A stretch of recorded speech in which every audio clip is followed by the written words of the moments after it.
J'espère que tu vas bien. Aujourd'hui, je te retrouve pour une nouvelle vidéo où on va parler d'identité, de qui nous sommes, etc. Donc, j'espère que c'est vraiment une vidéo qui va te bénir. Et si c'est la première fois que tu es sur la chaîne, je te souhaite la bienvenue. Je m'appelle Esther, n'hésite surtout pas à t'abonner.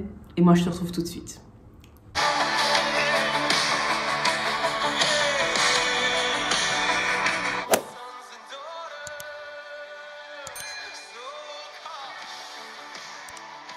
Alors dans Genèse 17 au verset 5, la Bible nous dit ceci: on ne t'appellera plus Abraham, mais ton nom sera Abraham, car je te rends père d'une multitude de nations. Alors ce passage, en fait, ça fait référence à ce que Dieu a dit à Abraham. Donc Abraham, c'est vraiment le père de la foi, celui au travers de qui est née la nation d'Israël. Et Abraham ne s'est pas toujours appelé Abraham.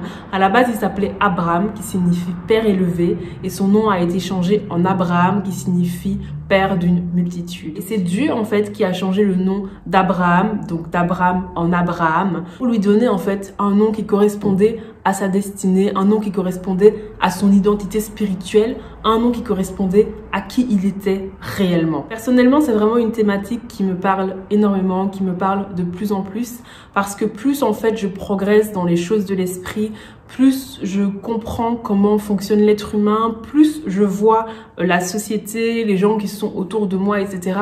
Et plus, en fait, je réalise à quel point tout ce qui se passe dans l'environnement d'une personne, tout ce qui se passe dans son âme, tout ce qui se passe dans son enfance et lors de sa croissance, etc., à quel point toutes ces choses, en fait, vont impacter sa personnalité, ses choix, ses décisions et ses traits de caractère, en fait.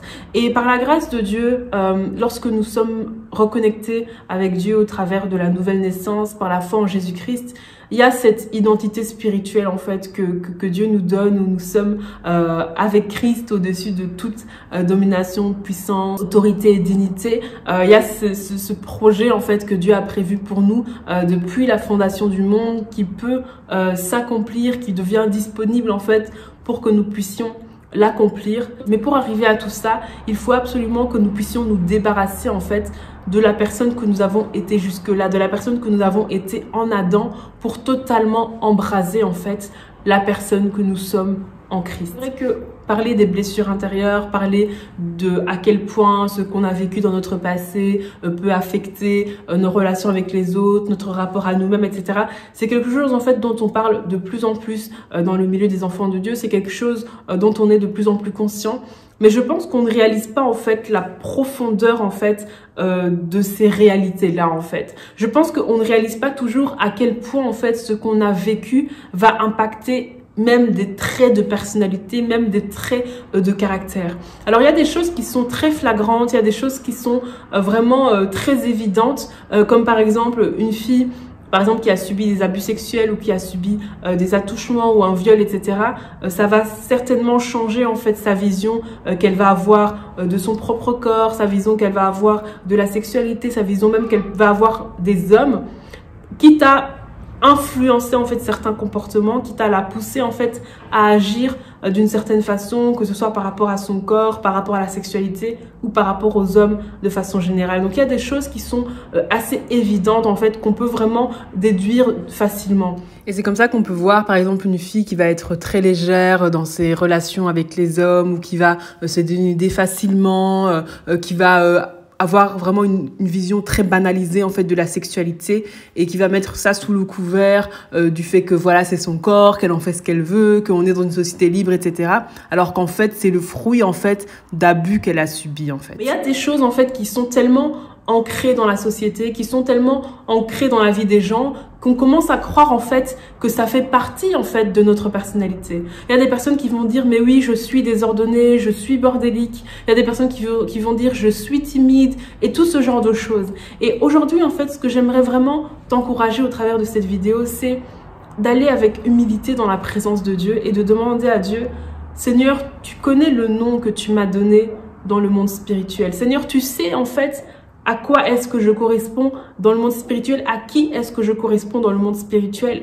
Et peut-être qu'il y a des traits de personnalité qui, pour moi, aujourd'hui, me semblent être des choses tout à fait normales, qui font partie de qui je suis, qui font partie de mon caractère, mais peut-être que ce sont en fait des choses qui sont le fruit en fait de traumatisme, le fruit de blessures, le fruit de blessures d'âme en fait que j'ai vécues, peut-être même des choses dont je ne me rappelle même pas, qui sont enfouies au fin fond de moi, mais ce sont des choses en fait qui continuent à avoir un impact dans ma personnalité, qui continuent à avoir un impact dans mon caractère et qui impactent même certains de mes choix, certaines de mes décisions et peut-être même en fait la façon dont je vois les choses, ma façon de penser, mon système en fait de pensée et de réflexion. Vraiment mon frère, ma soeur, allez vraiment avec humilité devant Dieu et à dire à Dieu, Seigneur, montre-moi en fait. Montre-moi s'il y a certains traits de personnalité, certains traits de caractère qui sont là, mais qui ne sont pas du tout ta volonté, qui pour moi semblent peut-être normaux parce que j'ai toujours vécu comme ça, mais qui en fait sont le fruit de blessures d'âme. Seigneur, montre-moi, révèle-moi, guéris-moi, restaure-moi, délivre-moi pour que je puisse pleinement rentrer dans l'identité en Christ que tu as prévu pour moi, pour que je puisse pleinement être la personne que tu as prévu que je sois. Mon frère, ma soeur, j'aimerais vraiment t'encourager en fait à ne pas prendre les choses pour acquis en fait, à ne pas prendre les choses comme argent comptant en te disant ben voilà, je suis comme ça, je suis née comme ça, j'ai toujours été comme ça, dans ma famille tout le monde est comme ça, etc., etc. Que ce soit dans les grandes choses ou dans les petites choses, nous devons vraiment désirer en fait être la personne que Dieu veut que nous soyons. Nous devons vraiment faire en sorte que ce que Dieu nous voit dans tous les domaines de nos vies, aussi minimes qu'ils soient, c'est ce qui doit se manifester sur la terre. Et nous devons vraiment pour ça être déterminés en fait à changer nos habitudes, à changer notre façon de voir les choses, à casser en fait tout le conditionnement dans lequel nous avons été mis par notre entourage, par nos habitudes, etc.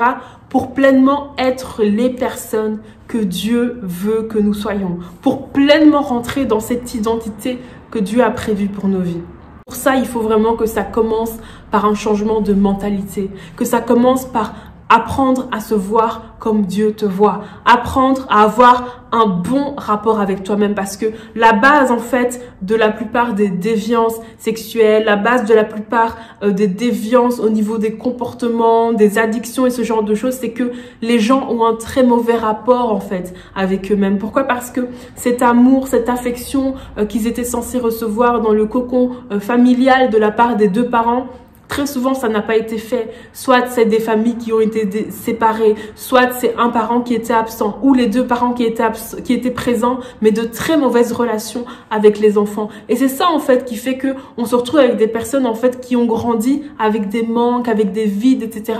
Et l'ennemi est venu et on a profité en fait pour venir semer des choses dans les vies des gens et pour que on commence à grandir en fait avec des choses qui n'ont absolument rien à voir avec ce que Dieu veut pour nous, pour que l'ennemi en profite pour venir voler la santé, voler la destinée, détruire les relations, détruire l'image que nous avons de nous-mêmes et faire toutes sortes de choses totalement démoniaques. Mais la bonne nouvelle, c'est que Jésus-Christ est venu pour que nous ayons la vie et que nous ayons la vie en abondance. Mon frère, ma sœur, il y a une identité dans laquelle tu dois rentrer. Il y a quelqu'un que tu es dans le monde spirituel et cette personne-là, tu dois saisir cette identité-là et être cette personne-là dans le monde physique. Et que vraiment le Saint-Esprit te montre, que le Saint-Esprit te parle, que le Saint-Esprit t'éclaire. Vraiment, c'est vraiment ma prière pour cette vidéo. Que le Saint-Esprit t'éclaire, te montre dans ta vie, voilà les choses que tu as toujours fait, les choses que tu as toujours pensé, la façon dont tu t'es toujours comporté. Mais c'est le fruit en fait d'un mal-être. C'est le fruit d'un manque d'amour. C'est le fruit d'un dérèglement. C'est le fruit de quelque chose qui a été semé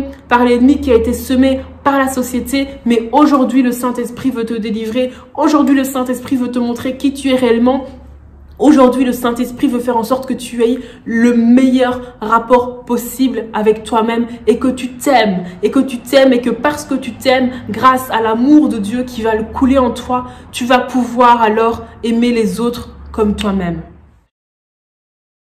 Seigneur, je te remercie pour mon frère, ma sœur, je te remercie pour chacun d'entre nous. Seigneur, je prie véritablement pour qu'une restauration s'opère dans les cœurs, Seigneur, une restauration, pas seulement une restauration au niveau de l'âme, Seigneur, mais également une restauration concernant la vision que nous avons de nous-mêmes. Seigneur, que chacun puisse se voir comme il doit se voir, Seigneur. Que chacun puisse avoir un bon rapport à soi, un bon rapport avec son corps, un bon rapport avec sa vie, un bon rapport avec sa destinée, Seigneur. Qu'il y ait vraiment une restauration qui s'opère, Seigneur. Une restauration, que toutes les personnes qui doivent vivre une restauration, qu'elles puissent être restaurées.